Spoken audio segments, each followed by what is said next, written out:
Now on to NHS Strikes, because thousands of consultants are walking out again in their dispute over pay. Health Secretary Steve Barclay has called the action politically motivated. Yeah, junior doctors will be joining the picket lines later this week in the first joint strike in the history of the NHS. NHS providers say the health service is in uncharted territory as it faces 4 days of mass walkouts. And our East Midlands reporter Will Hollis is on a picket line outside the Royal Derby Hospital now. Hello to you there. What's the mood on the ground? There's been quite a lot of outspoken criticisms about these strikes, saying it's going to put people in danger, extend waiting lists, and still no sign of an end to this.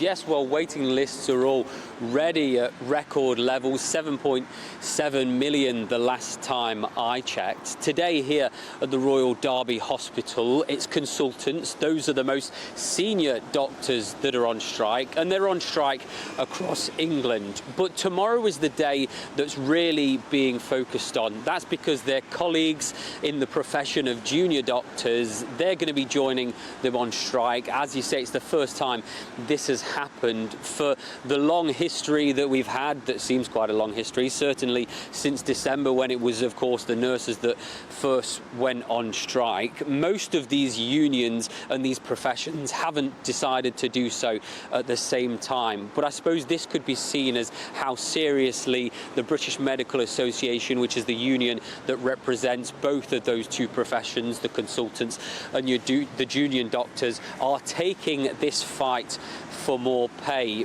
The doctors aren't here anymore at the picket line. They've gone home at around 11. It's probably good that they've done that, because it's absolutely slinging it down here as well. But there are still people that are going into this hospital, and I've had the chance to ask them how they feel about these strikes. And I spoke to two friends who are going in to see a friend who's at the hospital, who's had to have her appointments cancelled today because of the strike. I'm quite angry about it, actually. We have a very, very poorly friend, and she's had lots of delays with her treatment. She has. She's had appointments not fulfilled, not cancelled, and all sorts, hasn't she? Yes. And she should have had an appointment today about what her treatment's going to be, and that's been cancelled for a week. Well, because she's so ill, it's just so difficult, because she needs to have the treatment, doesn't she? She does. Needs to have this. Yeah, I would think her family are pretty upset about it. We do understand that they are worked really, really hard, and the junior doctors do need more money. But I don't think striking is the way. I don't think it's the answer. No. I don't know what the answer is, but I don't think it's that. No.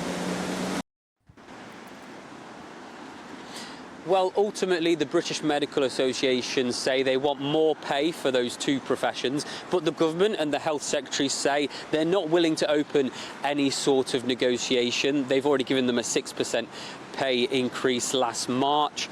But it seems that this is going to be one of the most impactful strikes that the NHS has seen across those two professions.